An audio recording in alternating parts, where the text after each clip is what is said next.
Hello friends, स्वागत है आपका हमारे चैनल सफलता का डबल। और आज हमारी कंप्यूटर की क्लास नंबर 3। इससे पहले हमारी 2 क्लासेस आ चुकी हैं। सबसे पहले हमने आपको कराया था कंप्यूटर का परिचय यानी कि इंट्रोडक्शन ऑफ कंप्यूटर। कल हमने जो आपसे बात की थी, कल हमने आपको पढ़ाया था हिस्ट्री ऑफ कंप्यूटर यानी कि और इसके साथ ही साथ डेवलपमेंट ऑफ कंप्यूटर। कल का जो हमारा टॉपिक था वो था कंप्यूटर का इतिहास और कंप्यूटर का विकास। और जो आज का हमारा जो टॉपिक है उसी में से कुछ शेष रह गया था और उसी के अंदर मैंने आपको कहा था इससे थोड़ा अलग भी था। अगर हम बात करें, यह था वर्तमान में कंप्यूटर का विकास। लेकिन जिस समय जिस प्रकार से मैंने आपको कल बताया था कि 1930 से 1940 के बीच का जो समय था, जिसमें कंप्यूटर एक बहुत तेजी के साथ में बाजार के क्षेत्र के अंदर आए, बाजारों के अंदर कंप्यूटर आए और एक अलग दौर था कंप्यूटर का 1930 से 1940 के बीच का।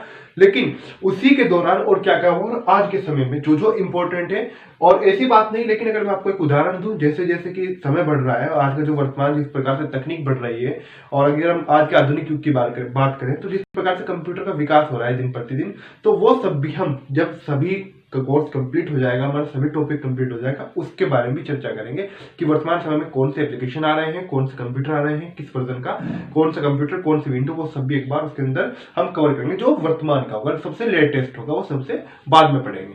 अब बात कर रहे हैं, आज के जो हमारा टॉपिक था वो था वर्तमान में कंप्यूटर का विकास।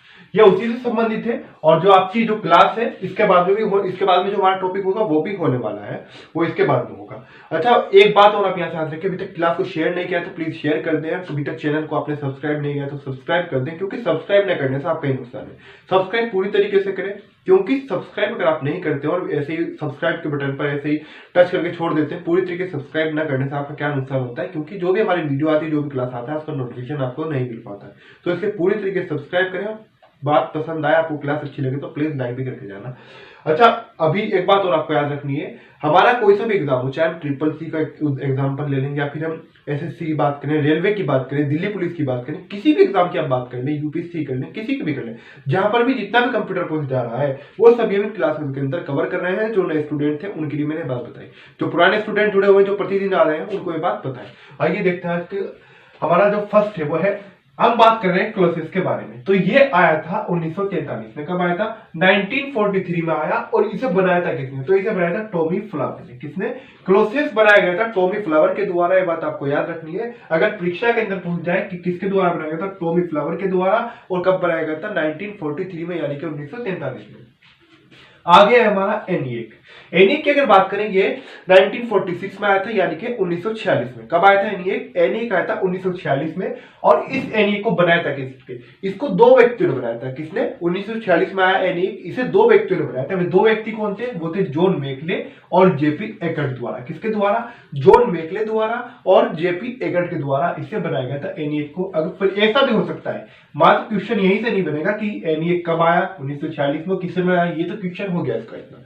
लेकिन इसी के साथ साथ ये भी पूछा जा सकता है कि एनिएक का पूरा नाम बताइए। अब एनिएक का पूरा नाम जब आप पढ़ेंगे तभी आपको याद होगा, जब आप नोट करेंगे। साथ के साथ अपने नोट्स भी बनाते चले, जो कि आपके लिए बहुत अच्छा है, क्योंकि फिर आपको, आप किसी भी एग्जाम की तैयारी कर रहे हो, चाहे आप अपनी जॉब के बाद में, कुछ स्टूडेंट्स हैं तो ऐसे होते हैं कि उनका रेलवे के अंदर चयन हो गया, एसएससी के अंदर चयन हो गया, फिर यूपीएससी या फिर पीसीएस या फिर अन्य किसी एग्जाम की तैयारी करते हैं, तो बार बार आपको कंप्यूटर नहीं पढ़ना पड़ेगा, इसलिए एक बार अपने नोट्स बना लें। तो अगर हम बात करें एनिएक के पूरे नाम की, एनिएक का पूरा नाम होगा electronic numerical integrator and calculator. क्या?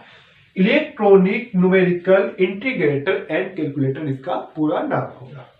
आगे बढ़े, अगर हम आगे बात करें तो एक चीज और, यहाँ पर जो मैं आपको बता रहा था, जो 1943 के अंदर मैंने आपको क्लोसेस के बारे में बताया। क्लोसेस जो था, ये जो बनाया गया था, ये क्यों बनाया गया था? ये बनाया गया था कोड तोड़ने के लिए। किसके लिए? कोड तोड़ने के लिए इस कंप्यूटर को बनाया गया था। ये बात भी आपको याद रखनी है, किसके लिए बनाया गया था? तो कोड तोड़ने के लिए इस कंप्यूटर को बनाया गया था, ये बात आप याद रखें। और ये जो आधारित था, ये था कोडिंग बाइनरी सिस्टम पर। किस पर? ये कोडिंग बाइनरी सिस्टम पर आधारित था। मैंने यहाँ पर आपको ये बात नहीं बताई, क्योंकि मुझे यहाँ पर एनिएक भी बताना था, क्योंकि एनिएक के अंदर यहाँ पे 2-3 क्वेश्चन और बन रहे हैं। हालांकि यहाँ से पूछा जा सकता है कि किस पर आधारित था, इसका कार्य क्या था। ये कोड तोड़ने के लिए इसको बनाया गया था। किसको बनाया गया था कोड तोड़ने के लिए? क्लोसेस को बनाया गया था। तो ये बात भी आपको याद रखनी है। अच्छा, अगर हम आगे बढ़े 1951 की बात करें, यानी कि 1951 की, तो इस दौरान बना एडवेग। क्या बना? एडवेग बना। और एडवेग बनाया किसने? ये बनाया था जॉन वॉन न्यूमैन ने। किसने बनाया?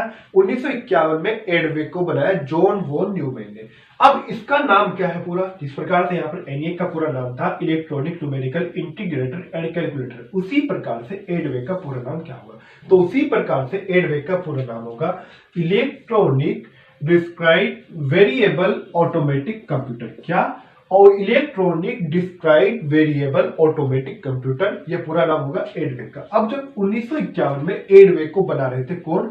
जॉन वॉन न्यूमैन द्वारा। इन्होंने इसको बना दिया, ये बात आपको याद रखनी। फिर उसी के बाद में इन्होंने क्या किया? ये बनाते बनाते जब इन्होंने इसको बना दिया, उसके बाद में इनके दिमाग में एक और विचार आया और इन्होंने एक और कंप्यूटर बना दिया, यूनिवेक फर्स्ट। क्या बना दिया? UNIVAC first. यूनिवेक फर्स्ट से एक बात और आपको याद रखनी, यूनिवेक फर्स्ट जो है ये पहला मेन फ्रेम कंप्यूटर है। क्या है? पहला मेन फ्रेम कंप्यूटर है। क्या है? पहला मेन फ्रेम कंप्यूटर है। अब इसे, ये पहला मेन फ्रेम कंप्यूटर, इस बात को याद रखना है आपको।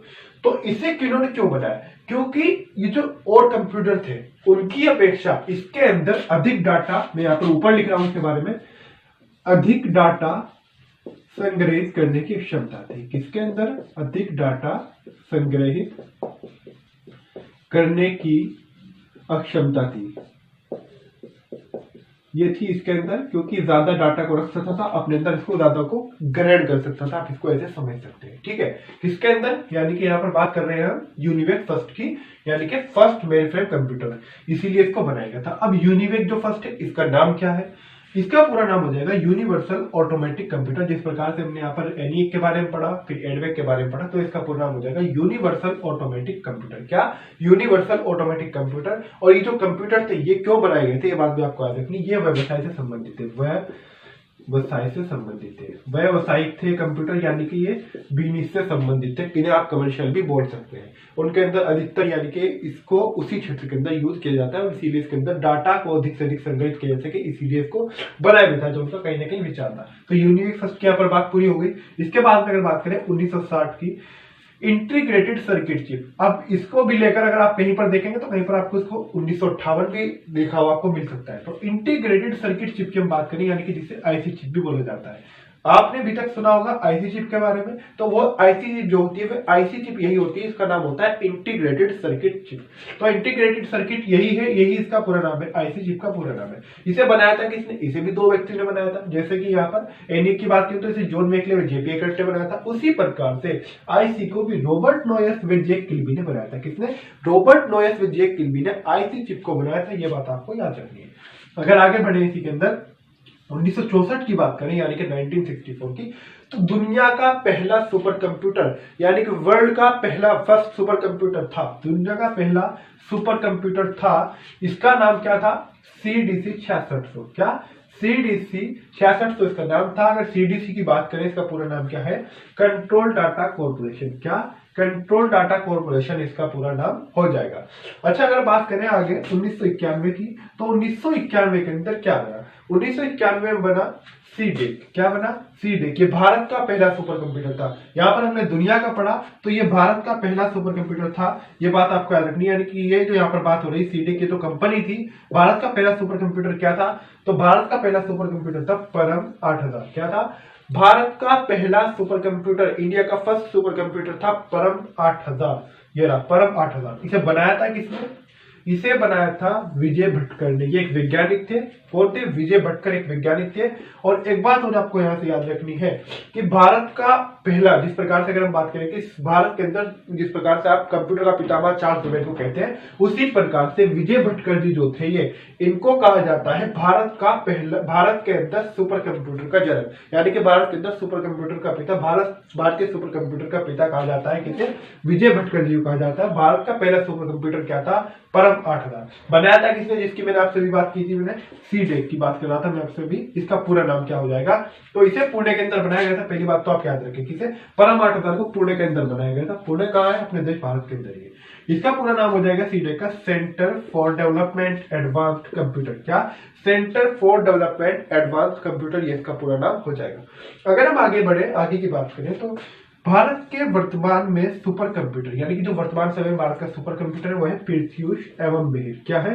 पृथ्वीश एवं बेर यहाँ के वर्तमान में सुपर कंप्यूटर है। प्रथम लैपटॉप की अगर बात करें, पहला लैपटॉप आप सभी यूज करते होंगे, तो पहला लैपटॉप है दुनिया का पहला लैपटॉप है तोशिबा T1100। क्या है?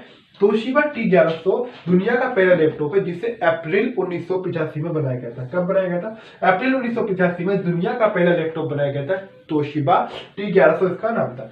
अगर बात करें प्रथम मिनी कंप्यूटर की, प्रथम माइक्रो कंप्यूटर, लेकिन उससे पहले एक और चीज, पहला मेन फ्रेम कंप्यूटर। अब पहला मेन फ्रेम कंप्यूटर जब हम यहाँ पर ऊपर पढ़ चुके हैं तो फिर यहाँ पर नीचे दोबारा से क्यों पढ़े? प्रथम मिनी कंप्यूटर पढ़ेंगे, प्रथम माइक्रो कंप्यूटर पढ़ेंगे, प्रथम मेन फ्रेम कंप्यूटर जो कि अधिक से अधिक डाटा संग्रहित करने की क्षमता रखता था और बिजनेस लाइन से संबंधित था, वो मैं आपको यहाँ पर बता चुका हूँ। ठीक है, अब बात कर ले हम यहाँ पर प्रथम मिनी कंप्यूटर के बारे में। तो ये 1960 में बना था और इसका जो नाम था, यानी कि इसे बनाया किसके द्वारा गया था? 1960 में बना था। इसे बनाया जो गया था वो बनाया गया था डिजिटल इक्विपमेंट कॉर्पोरेशन के द्वारा। किसके द्वारा? डिजिटल इक्विपमेंट कॉर्पोरेशन के द्वारा 1960 में प्रथम मिनी कंप्यूटर बनाया गया था। प्रथम माइक्रो कंप्यूटर की अगर बात करें, फर्स्ट माइक्रो कंप्यूटर, तो ये 1974 में बना था, यानी कि 1974 में पहला माइक्रो कंप्यूटर बना। ये था इंटेल 4004। क्या था? इंटेल 4004 पहला माइक्रो कंप्यूटर था, 1974 में बना। ये बात आपको याद रखनी है। अब हम इसी प्रकार से जैसे कि हम आगे बढ़ रहे हैं, ये तो हमारा टॉपिक था, उसके अंदर कुछ शेष रह रहा था, लेकिन वो क्लास आपकी ज्यादा लंबी हो जाती, तो इस क्लास को इसलिए अलग से कवर किया गया था। और थोड़ा सा इसके अंदर मैंने आपको जैसा कि बाद में बताया कि भारत का वर्तमान में सुपर कंप्यूटर, वो भारत का पहला सुपर कंप्यूटर, और भारत का पहला कंप्यूटर कौन था? तो परम 8000। तो इस प्रकार की चीजें भी से थोड़ी अलग थी, तो इसलिए यहाँ पर आपको मैंने इसकी अलग से ही क्लास ले ली। आज की क्लास आपकी थोड़ी छोटी है, लेकिन कोई बात नहीं, इसका जो नेक्स्ट टॉपिक है वो भी हम कल कवर करेंगे। उसको आप क्लास को लेना ना भूलें, अपने नोट्स निरंतर बनाएं और लगातार जुड़े रहें। आपका सिलेबस के अंदर जो भी है, चाहे आप किसी भी एग्जाम की तैयारी कर रहे हो, वो सब आपको कंप्लीट कराया जाएगा। तो ये बात आप विशेष रूप से याद रखें। और जो आज की हमारी क्लास है वहीं पर समाप्त होती है। आपको क्लास अगर अच्छी लगी है तो क्लास को प्लीज ज्यादा से ज्यादा शेयर करें। क्लास को अगर चैनल को अभी तक आपने सब्सक्राइब नहीं किया तो प्लीज सब्सक्राइब कर दें, और अगर अच्छी लगी है क्लास तो आप लाइक तो जरूर करेंगे।